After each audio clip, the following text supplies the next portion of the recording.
Now we move to the next very important optical event, and it is refraction.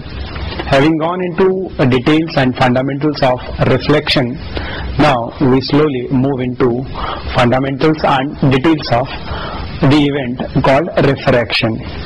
As I said in the beginning, and I'll continue saying, that there are two things which are very important in physics, and these are, first is the basic definitions and the second is the basic laws.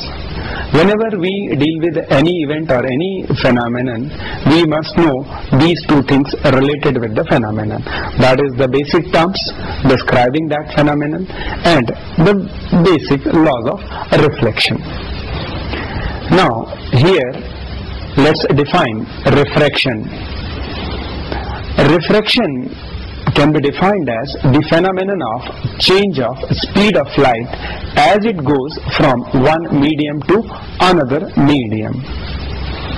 Now I repeat it.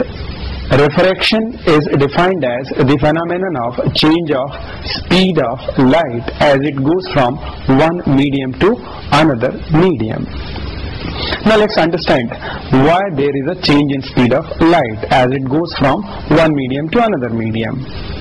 In the very beginning, when we started the journey of optics, we said that light is an electromagnetic wave, and we know that the speed of electromagnetic wave depends on the electrical and magnetic properties of medium.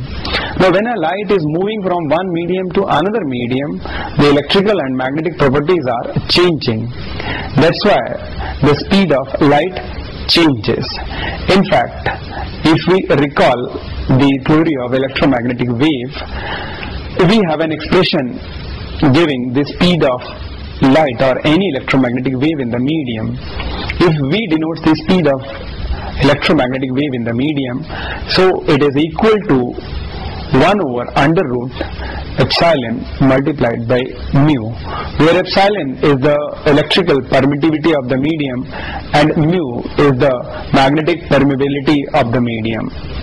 In particular, if we take a specific medium like air or vacuum, where mu is replaced by mu naught and epsilon is replaced by epsilon naught, naught here is indicating vacuum or air, and when we make a relevant substitution, we get the speed of light or electromagnetic wave in vacuum or air, which is approximately 3 into 10 to the power 8 meter per second, 3 lakh kilometer per second. That is the speed of light in air or vacuum.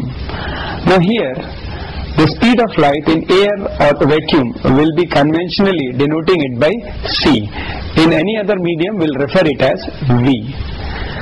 We also know from the knowledge of electrostatics and magnetostatics that electrical permittivity of any medium is equal to dielectric constant multiplied by permittivity of free space or air. Similarly, the magnetic permeability of any medium is equal to relative magnetic permeability multiplied by magnetic permeability of free space or vacuum.